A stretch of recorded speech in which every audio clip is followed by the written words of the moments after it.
விரிசல் குடம் மறைந்திருந்த ஒரு சக்தியின் கதை. ஒரு அமைதியான கிராமத்தில் ஒரு வயதான தாத்தா தினமும் தன் தோளில் ஒரு கட்டையை சுமந்து அதில் 2 பெரிய மண் குடங்களை கட்டிக்கொண்டு தண்ணீர் எடுத்துச் செல்வார். அந்த 2 குடங்களிலும் ஒன்று முழுமையானது, மற்றொன்று சிறிய விரிசல் இருந்தது. தினமும் வீட்டுக்கு வந்து சேரும் போது அந்த விரிசல் குடம் பாதி தண்ணீரை இழந்துவிடும். முழுமையான குடம் பெருமையாக பேசும், நான் தான் அதிக உதவியா இருக்கிறேன் என்று. ஆனால் விரிசல் குடம் சோர்ந்து போனது.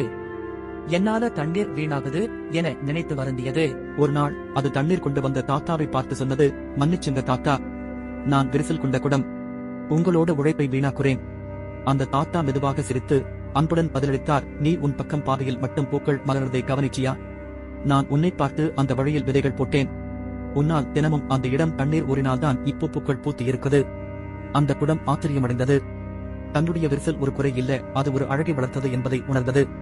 பாடம், ஒரு குறைதான் சில நேரங்களில் ஒரு பெரிய நன்மையை உருவாக்கும்.